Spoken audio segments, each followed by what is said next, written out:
Bütün kişilər bioloji olaraq erkəkdir, amma heç də bütün erkəklər əsri kişi deyil. Dayan bir anlıq və özünə dürüst cavab ver. Səni kişi edən nədir? Bığların mı? Cibindəki maşın açarmı? Yoxsa hələ də ananın yeməyini gözləyən bir oğlan uşağı olmağın mı? Bu suallar səni narahat edirsə, bu yaxşı əlamətdir. Çünki bugün səninlə, mənimlə, qardaşlarımızla, atalarımızla və oğullarımızla bağlı bir böhrandan danışacağıq. Bu, sən bacararsan tipli boş motivasiya videolarından biri deyil. Bu, ciddiyə alınmalı bir söhbətdir. Bu, fərdləri, ailələri və bütün bir cəmiyyəti içindən yeyən, amma çox vaxt utancımızdan adını belə çəkmədiyimiz bir böhran, kişilik böhranı haqqında həyəcan təbilidir. Amma utanc bizi susturmamalıdır, əksinə hərəkətə keçirməlidir. Çünki gözümüzü yummaqla uçurum yox olmur. Gəlin bugün gözümüzü açaq və o uçurumun içində nə olduğunu birlikdə görək. Bu böhranın real həyatdakı əlamətlərini görməzdən gəlmək bizim kollektiv uğursuzluğumuzdur. Məsələ sadəcə bir neçə yoldan çıxmış gəncdən ibarət deyil. Bu, bir-birini qidalandıran və dərinləşdirən simptomlar zənciridir. Gəlin bu dağıdıcı hekayəni addım-addım izləyək. Hər şeyin başlanğıcı, zərərli asılılıqlar. Hər şey anlıq həzz axtarışı ilə başlayır. Pornoqrafiya və video oyunlara asılılığı bu böhranın əsas yanacaqlarından biridir. Bu asılılıqlar gənclərə real həyatda heç bir zəhmət çəkmədən saxta bir uğur hissi verir. Nəticədə, real dünyada zəhmət çəkmək, sağlam münasibətlər qurmaq üçün lazım olan motivasiya və iradə ölür. Virtual aləmdə qəhrəman olan gənc real həyatda bir məğluba çevrilir. Nəticə, əbədi gənclik sindromu. Bu asılılıqlar böyüməyən uşaqlar ordusu yaradır. Ətrafınıza baxın.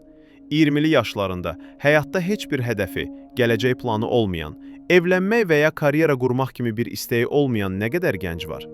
Bütün gününü otağında reallıqdan qaçaraq keçirən bu man-child sindromu cəmiyyətimizdə bir epidemiya kimi yayılır. Boşluğun doldurulması, saxta kişilik təzahürləri. Daxili boşluq və məqsədsizlik hissi bəzilərini aqressiv, saxta bir kişilik nümayişinə sövq edir. Sərt görünməyə çalışmaq, bahalı markalı geyimlər, sürətli maşınlarla özünü göstərmək, fiziki gücü zəifi qorumaq üçün yox, başqalarını əzmək və hökmranlıq etmək üçün istifadə etmək. Bu, əsl kişilik deyil.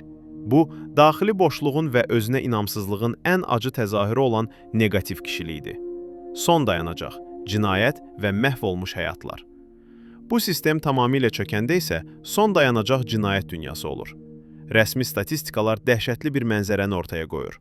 Müsəlman məhbusların sayı son 10 ildə 2 dəfə artıb. Hər 11 məhbusdan biri müsəlmandır və bu məhbusların böyük əksəriyyəti 18-30 yaş arası gənc kişilərdir. Onların törətdiyi cinayətlərin 4də biri isə birbaşa narkotikla bağlıdır. Bu, sadəcə bir rəqəm deyil. Bu, uçurumun dibindəki məhv olmuş həyatların hekayəsidir. Bu mənzərə təsadüfi deyil. Bəs bu uçurumun kənarına dək bizi gətirən kök səbəblər nədir? Bu mənzərə təsadüfi deyil. Otağında reallıqdan qaçan o əbədi gənc, anlıq həzlərin köləsi olmuş asılı və küçədə saxta güc nümayiş etdirən aqressiv gənc. Hamısı eyni kökdən qidalanır. Bu böhran sadəcə fərdi səhv seçimlərin nəticəsi deyil. Bu cəmiyyətimizi, psixologiyamızı və ruhumuzu hədəf alan güclü qüvvələrin məhsuludur. Ruhani boşluq, bütün problemlərin anası. Bütün bu çürümənin təməlində ruhani bir boşluq dayanır. Bu böhran əslində tərbiyənin, yəni mənəvi tərbiyənin iflasıdır. Əbu Talib Əl-Məkkinin dediyi kimi, bu teyş, səbatsızlıq, yüngüllük və şərəh, hərislik, doyumsuzluq ilə idarə olunan bir nəfsin nəticəsidir. Allah ilə əlaqəsi qırılmış, həyat məqsədini itirmiş bir ruh, saxta təsəllilərə sığınmaqdan başqa nə edə bilər? Məhz bu ruhani boşluq digər bütün səbəbləri daha da ölümcül edir. Rahat zamanlar zəif kişilər yaradır. Sosiologiyada bir nəzəriyyə var. Çətin zamanlar güclü kişilər yaradır. Güclü kişilər rahat zamanlar yaradır. Rahat zamanlar zəif kişilər yaradır. Və zəif kişilər yenidən çətin zamanlar yaradır. Müasir həyatın rahatlığı oğlan uşaqlarının kişi kimi yetişməsi üçün zəruri olan şərtləri ortadan qaldırıb.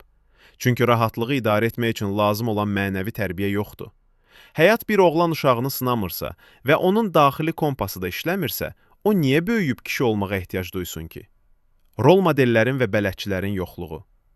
Ən böyük problemlərdən biri də ata fiqurlarının və müsbət kişi rol modellərinin olmamasıdır. Geniş ailə strukturunun dağılması, əmilərin, dayıların, yaşlı kişi qohumların gənclərin həyatından uzaqlaşması oğlan uşaqlarını bələdçisiz qoyub. Bu mənəvi tərbiyənin nəsildən nəslə ötürən zəncirin qırılmasıdır. Atasının sadəcə pul gətirən funksiyasını yerinə yetirdiyi ailələrdə oğlanlar kişi olmağın nə demək olduğunu görmür və öyrənə bilmir. Qarışıq mesajlar və toksik kişilik ittihamı.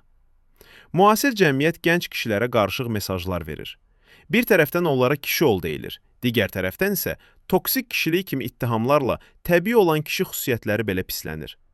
Bu çaşqınlıq içində daxili mənəvi kompası olmayan gənc ya tamamilə özünə qapanır, ya da ifrat cəryanlara yönəlir. İslam baxımından isə kişilikdə fitri olaraq toksik heç nə yoxdur. Problem fitrətdə deyil, onun necə tərbiyə edilməsindədir. Amma bu qaranlıq mənzərənin qarşısında İslam bizə tamamilə fərqli, güclü və ilhamverici bir alternativ təqdim edir. İndiyə qədər danışdığımız zəif, saxta və ya neqativ kişilik anlayışlarını bir kənara qoyun. İndi İslamın təqdim etdiyi əsl kişilik, rüculə anlayışının nə qədər güclü və nəcib olduğuna baxaq. Qurani Kərim bioloji olaraq erkək olan Zəkər ilə xarakter və məsuliyyət sahibi olan Racul və ya Cəmi Rical arasında aydın bir fərq qoyur. Quranda rical sözü işləndikdə bu sadəcə bioloji cinsiyyətə işarə deyil, bu bir keyfiyyət, bir şərəf dərəcəsidir. Quran əsl kişiləri belə təsvir edir. Onlar Allaha verdikləri əhdə sadiq qalan kişilərdir. Onlar elə kişilərdir ki, nə ticarət, nə də alış-veriş onları Allahı zikr etməkdən yayındırmaz. Onlar təmizlənməyi sevən kişilərdir. Bəs əsl güc nədir? Başqasını yıxan, yumruğu daha bərk olan? Xeyr, Peyğəmbərimiz sallallahu aleyhi ilə buyurur. Əsl pəhləvan, güclü insan güləşdə qalib gələn deyil, qəzəbləndiyi zaman özünə hakim olandır. Başqa bir hədisdə isə güclü o kəsdir ki, nəfsinə qalib gəlir deyilir.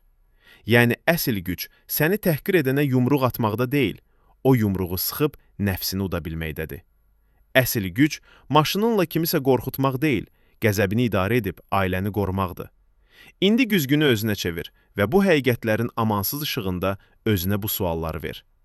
Bəs sən bu həyatda hansı əhdə sadiqsən? Səni Allaha anmaqdan yayındıran ticarətin və qazancın nədir? Ətrafındakılar səni xarici görünüşünə, bahalı geyiminə görə tanıyır, yoxsa daxili ləyaqətinə və verdiyin sözə görə? Ən son nə vaxt qəzəbini uda bildin? Nəfsini məğlub etmək, yoxsa başqalarını məğlub etmək sənin üçün daha vacibdir? Bu sualların cavabı müasir trendlərdə, saxta qurularda deyil. Cavab 1400 il əvvəl bizə göstərilən əbədi peyğəmbər modelindədir. Problemi etiraf etmək ilk addımdır, amma əsl dəyişiklik konkret addımlarla başlayır. Bəs nə etməli sualının cavabı budur. Bu, uçurumdan çıxmaq üçün sənə verilən kəndirdir. Bu, qaranlıqdan nura aparan cığırdır. Dəyişiklik həm fərdi, həm də ictimai səviyyədə olmalıdır. Fərdi səviyyədə atılacaq addımlar. Həyat məqsədini müəyyən et. Sadəcə həzz almaqdan kənar, daha ali bir həyat məqsədi, bir vizyon müəyyənləşdir. Unutma, Fatih Sultan Mehmet hələ çox gənc yaşlarından Konstantinopolu fəth etmək kimi böyük bir vizyona sahib olduğu üçün böyük bir liderə çevrildi. Sənin vizyonun nədir? Asılılıqları qır.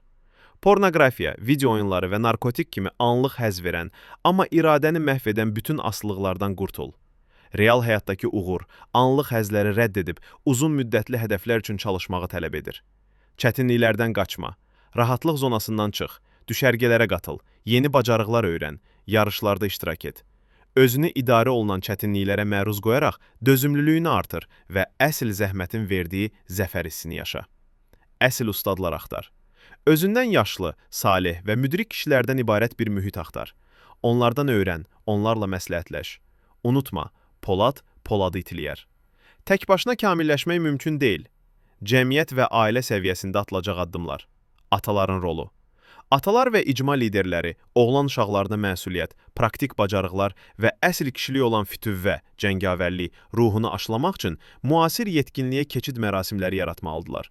Oğlunuzla sadəcə maddi deyil, mənəvi olaraq da maraqlanın. Sağlam mühit yaratmaq. Məscidlərdəki mədrəsə proqramlarını gənclər üçün aktual və maraqlı etməliyik. Müsəlmanların idarə etdiyi gənclər mərkəzləri, idman klubları yaratmalıyıq. Kişiliyin açıq və sağlam şəkildə müzakirə oluna biləcəyi məkanlara ehtiyacımız var. Bu addımlar bizi sadəcə böhrandan çıxarmayacaq, həm də daha uca bir məqsədə doğru aparacaq. Sonda bir şeyi aydınlaşdıraq. Əsl peyğəmbər kişiliyi kobud, qaba və hökmran olmaq deyil. Bu, Qərbin və ya bəzi cahil dairələrin bizə sırdağı bir karikaturadır. Peyğəmbərimizin sallallahu sallam həyatına baxın. Onun xarakteri güc və mərhəmətin, cəsarət və şəfqətin, məsuliyyət və nəzakətin mükəmməl bir harmoniyası idi. Həzrəti Ayşə radiyallahu salam ondan soruşanda ki, sənin əxlaqın nədir? Cavab verdi. Onun əxlaqı Quranın özü idi. Əsl kişiliyi budur, canlı bir Quran olmaq. Bu nəcib mənada kişi olmaq bir seçimdir. Bu, bioloji bir təsadüf deyil, şüurlu bir qərardır. Bu, qəvvam, yəni qoruyan, təmin edən, xidmət edən və xarakterini təkmilləşdirən olmaq seçimidir. Qərar anı gəldi.